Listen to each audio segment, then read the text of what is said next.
कोल्हापूरचे श्रीमंत छत्रपती राजर्षी शाहू महाराज यांचा 26 जून हा जन्मदिन. कोल्हापूरचे लाडके छत्रपती शाहू महाराज यांचे सगळ्या महाराष्ट्रावर, सगळ्या दलित आणि वंचित बांधवावर अनंत उपकार आहेत. आम्ही त्यांना लोकराजा म्हणतो, कारण राजर्षी इतका लोकांचा विचार कोणी केला नव्हता. इतर संस्थानिक ऐशारामात, शिकारीत किंवा ब्रिटिशांची हांजी करण्यात गुंतलेले असताना हा लोकराजा प्रजेच्या कल्याणाच्या योजना राबवण्यात गुंतला होता. हा राजर्षी होता. त्यांनी प्रजेचा वेश केला होता.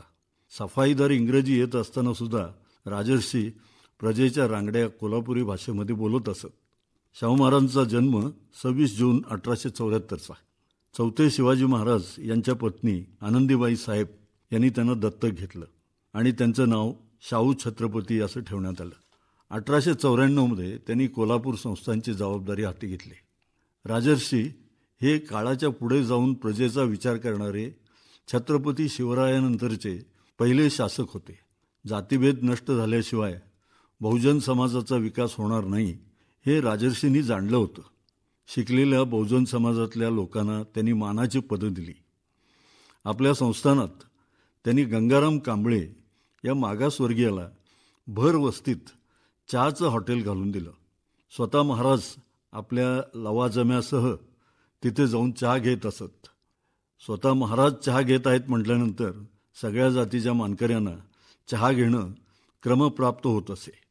भोगावतीचं धरण, ठिकठिकाणी पाण्याचे तलाव या योजनांमुळं पाण्याची समस्या दूर होण्यास शाहू महाराजांच्या दूरदृष्टीमुळं मदत झाली. हा पुरोगामी विचारांचा राजा समाजातल्या सर्व थरांचा विचार करत असे. शेतकऱ्यांसाठी धरणं, व्यापारी वर्गाला मदत व्हावी म्हणून त्यांनी बाजारपेठ सुरू केली. तरुणांना रोजगार मिळावा म्हणून त्यांनी शाहू मिल सुरू केली. महाराजांच्या या धोरणी कार्यक्रमामुळं कोल्हापूर ही एक मोठी बाजारपेठ बनली. वेदोक्त आणि पुराणोक्त या वादामध्ये शाहू महाराज आणि आदरणीय लोकमान्य टिळक यांच्यामध्ये वाद झाला. महाराज ना ब्राह्मणाविरुद्ध होते ना वेदाविरुद्ध. क्षत्रिय या नात्यानं वेदोक्ताचा आपल्याला अधिकार आहे असं त्यांचं ठाम मत होतं. हे प्रकरण पुढं कोर्टात गेलं तेव्हा महाराजांनी क्षात्र जगद्गुरू हे पीठ निर्माण केलं आणि मराठा पुरोहितांकरवी धर्मकार्य करायला सुरुवात केली. एका हकीकतीप्रमाणे क्षात्र जगद्गुरूंनी त्यांची नेमणूक झाल्यानंतर स्वतः महाराजांनी त्यांना 3 वेळा मुजरा केला आणि सर्व मानकऱ्यांना मुजरा करावा लागला. पण भास्करराव जाधव हे जागचे हल्ले नाहीत. त्यांना हे मान्यच नव्हते. मग महाराजांनी त्यांना बाहेर घालवलं. पण नंतर भास्कररावांच्या घरी जाऊन महाराजांनी तत्वनिष्ठेबद्दल त्यांचं अभिनंदन केलं. शिक्षणाचा मक्ता केवळ उच्च वर्गाकडे असणं महाराजांना मान्य नव्हतं. पण तळागाळातल्या लोकांना गरिबीमुळं शिक्षण घेता येत नव्हतं. कनवाळू महाराजांनी संस्थानामध्ये प्राथमिक शिक्षण सर्वांसाठी मोफत आणि सक्तीचं केलं आणि जे पालक मुलांना शाळेत पाठवत नाहीत त्यांना शिक्षा कराव्यात असे आदेश दिले. वेगवेगळ्या जातीच्या लोकांसाठी वसतिगृह उभारून शाहू महाराजांनी शिक्षण घेत असताना स्वतःचा विकास घडवणाऱ्या तरुणांसाठी मोठं पाठबळ उपलब्ध करून दिलं. सर्व धर्मियांसाठी वेगवेगळे वसतिगृह शाहू महाराजांनी सुरू केली. केवळ पुस्तकी शिक्षण नव्हे, मल्लविद्या, मल्लखांब, सर्व प्रकारचे मैदानी खेळ यांना प्रोत्साहन देण्यासाठी महाराज स्वतः मैदानात हजर राहत. महाराज स्वतः मल्लविद्येत पारंगत असल्यामुळं जागतिक दर्जाचे मल्ल महाराजांची शाबासकी मिळवण्यासाठी उत्सुक असत. कलेच्या प्रांगणात सुद्धा महाराजांचं मोठं काम आहे. केशवराव भोसले यांना महाराजांनी पूर्ण पाठबळ दिलं होतं. राजर्षी किती दूरवरचा विचार करत याचं एक उत्तम उदाहरण म्हणजे शिक्षक प्रशिक्षण योजना. शिक्षण तर मोफत होतं, मग शिक्षकांचं प्रशिक्षणही व्हायला हवं. या हेतूनं महाराजांनी शिक्षकांसाठी प्रशिक्षण मराठी शाळेची फायनल परीक्षा सक्तीची केली. कनवाळू महाराजांनी अशा शिक्षकांसाठी 3 महिन्याची पगारी रजा देण्याचाही आदेश काढला होता. एक वेळेला गादी सोडेन पण बहुजन समाजाचा उद्धार करणं सोडणार नाही असं राजर्षी म्हणाले होते. पारधी समाज हा दारिद्र्यात पिचलेला, पण या समाजात धाडसी वृत्ती आहे हे लक्षात घेऊन महाराजांनी त्यांच्या हातात तिजोरीच्या किल्ल्या दिल्या, सुरक्षा सोपवली. महाराजांनी मागासवर्गीयांसाठी आपल्या संस्थानामध्ये 50% आरक्षण ठेवलं. आज अनेक पुढारलेल्या जाती आरक्षणासाठी आंदोलन करत आहेत. पण या लोकराजानं त्या काळामध्ये दलित वंचिताचा विचार केला होता. त्यांना मोफत शिक्षण मिळावं, उच्च शिक्षणासाठी शिष्यवृत्त्या मिळाव्यात म्हणून महाराजांनी आदेश काढून त्याची कार्यवाही केली होती.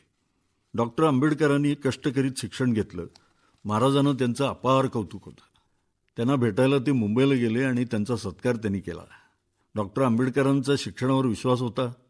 त्यांना वृत्तपत्र काढण्यासाठी महाराजांनी मोठ्या मनानं मदत केली.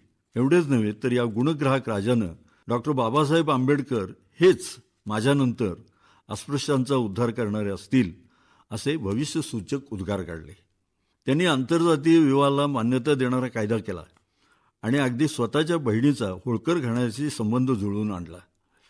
बोले तैसा चाले त्याची वंदावी पाऊले या तुकोबांच्या उक्तीचं छत्रपती शिवाजी महाराजांनंतर हे पहिलं उदाहरण आहे.